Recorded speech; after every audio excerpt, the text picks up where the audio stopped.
என்னங்க புது தோசைக்கல்ல தோசையே வர மாட்டேது, என்ன பண்ணலாம்? தோசைக்கல்ல வாங்கிட்டு வந்த உடனே அதில் தோசை ஊற்றுனா தோசை வராதுமா. அதில் கஞ்ச தண்ணி ஊற்றி ஊற வச்சு அதுக்கப்புறம் அதில் தோசை ஊற்றுனா தான் தோசை நல்லா வரும். தெரிஞ்சுக்க ஃபஸ்ட்டு இதெல்லாம். கஞ்சி தண்ணி ஊற்றணுமா? என்னங்க கஞ்சி தண்ணி சூடாக ஊற்றணுமா இல்லை ஆற வச்சு ஊற்றணுமா? ஆற வச்சே ஊற்றுமா, ஆற வச்சு ஊற்று. கஞ்சி தண்ணி ஊற்றி எவ்வளோ நேரம் ஊற வைக்கணும்? எவ்வளோ நேரம் ஊற வைக்கணும்னா ஒரு 5-6 மணி நேரம் ஊற வை. தோசைக்கல்ல கஞ்சி தண்ணி ரவோண்டு ஊற்றணுமா இல்லை தோசைக்கல் ஃபுல்லாக ஊற்றணுமா?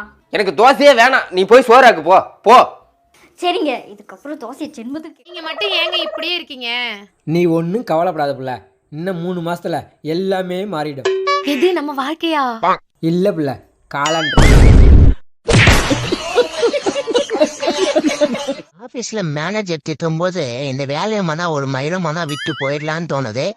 ஆனால் வீட்டு லோனு, கரண்ட் பில்லு, மளிகை கடை பாக்கி இதெல்லாம் நினைக்கும் போது கோவம் டக்குன்னு போயிடுது.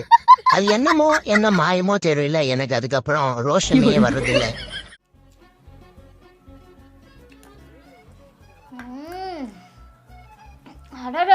என்னங்க இந்த பழையதுக்கும் இந்த மீன் குழம்புக்கும் காம்பினேஷன் சூப்பராக இருக்குங்க.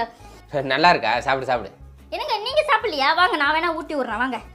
ஊட்டி விட்றியா? பழைய சாதத்தை காலி பண்ணுறதுக்கு என்னென்னலாம் பண்ணுறா பாரு. என்னங்க வேணுமா? எனக்கு வேணாம்மா, நீ சாப்பிடுமா. நீ சாப்பிட்டு எல்லாத்தையும் காலி பண்ணிடுறேன் இன்னைக்கு. வேணாம்னா போங்க, நான் உட்காந்து பார்க்குறேன். நீ சாப்பிடு. எதுக்கு இப்போ உன் பையனை இப்படி அடிக்கிற? இவன் அந்த கணக்கு வாத்தியத்தை கேட்டிருக்கான். விநாயகர் சதுர்த்தி கொண்டானதுக்கு அப்புறம் அந்த விநாயகரை ஆற்றுல போடுவாங்கல்ல, அதே மாதிரி ஆசிரியர் தினம் கொண்டாடினதுக்கு அப்புறம் உங்களை ஆற்றுல போட்டுருவாங்களான்னு போய் கேட்டு வந்திருக்கான்.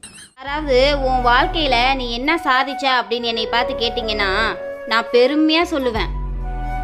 நான் நம்பினவங்களாம் என்னை ஏமாத்திட்டாங்க, ஆனால் என்னை நம்பினவங்களை நான் ஒரு நாள் ஏமாத்தலைன்னா.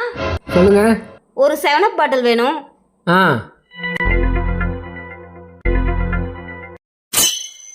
இந்தாம்மா. எவ்வளோண்ணா? 40 ரூபா. 40 ரூபாயா? சரி வேணாண்ணா. ஏமா? இல்லை, எங்கள் அப்பா 50 ரூபாய்க்கு தான் வாங்கிட்டு வர சொன்னார். சரி 50 ரூபாய் தரேன், வாங்க. கொடுக்குறீங்களா? இந்தாங்கண்ணா 50 ரூபா.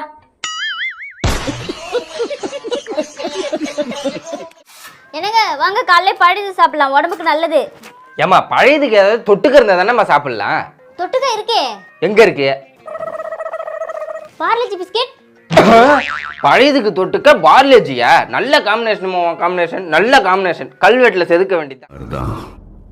உன் கதையில நீ ஹீரோ, ஆனா என் கதையில நான் வில்லன். இங்க பாருடி, இனிமே என்னை குடிக்க கூடாதுன்னு நீ சொல்லவே கூடாது.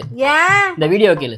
பியர் குடிக்கிறனால கிடைக்கிற 3 பெனிஃபிட்ஸ். நம்பர் 1, பியர்ல இருக்கிற சிலிக்கான் அப்படிங்கிற பொருள் நம்ம எலும்புகளை ரொம்பவே ஸ்ட்ராங் ஆக்குது. அது மட்டும் இல்லாம உடைஞ்சு போன எலும்பு ஒட்ட வைக்கிறதுக்கு ரொம்பவே அதிகமா ஹெல்ப் பண்ணுது. நம்பர் 2, பியர் குடிக்கிற நிறைய பேருக்கு கிட்னில ஸ்டோன் வரதில்லை அப்படின்னு சொல்லிட்டு ஒரு ரிசர்ச்ல கண்டுபிடிச்சிருக்காங்க. நம்பர் 3, பியர் குடிக்கிறனால நம்ம பிரெயின் ரொம்பவே பூஸ்ட் ஆகி ஆக்டிவ் ஆகுதான். எப்படி எவ்வளவு நன்மை இருக்கு தெரிஞ்சுக்க. இனிமே குடிக்காதியா அப்படின்னு நீ சொல்லவே கூடாது. சரிங்க, இனிமே நீங்க டெய்லி குடிங்க. குடிசு வரையில 2 பாட்டில் எனக்கு சேர்த்து வாங்கிட்டு வாங்க. உனக்கு எதுக்குடி? உங்க எலும்பு மட்டும் தான் வலுவா இருக்கணுமா? எங்களுக்கு வலுவா இருக்க கூடாதா? ஆண்களுக்கு மட்டும்தான் கிட்னி இருக்கோ, பெண்களுக்கு கிட்னி இல்லையா? ஆண்களுடைய மூளை மட்டும் சுறுசுறுப்பா வேலை செய்யணும், பெண்கள் மூளை வேலை செய்யக்கூடாது. நீங்க மட்டும் ஆரோக்கியமா இருக்கணும், நாங்க ஆரோக்கியமா இருக்க கூடாது. வாங்கிட்டு வாங்க வரையில. ஆடிய ஆட்டம் என்ன என்ன வாங்கிட்டு வரீங்களா? நான் குடிக்கவே போலடி, தலையச்சி உடி.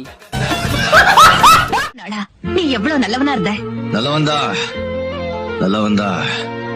நல்லவனாவே இருந்துட்டா இந்த உலகத்துல அவனுக்கு என்னென்ன வேணுமோ அதெல்லாத்தையும் எடுத்துக்கிட்டு அந்த நல்லவனை முட்டாளாக்கிட்டு போயிடுவாங்க. இன்னைக்கு மட்டும் அந்த ஆள் குடிச்சிட்டு வரட்டும், இருக்கு ஏதாவது ஒரு சந்தில தான் பூந்து வருவேன். அதுக்கு தான் இங்க நிக்கிறேன் நான்.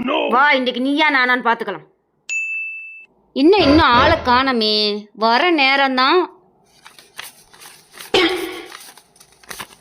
ஊதட்டா? வேணாங்க, உங்க மேல எனக்கு நம்பிக்கை இருக்குங்க. இந்தா.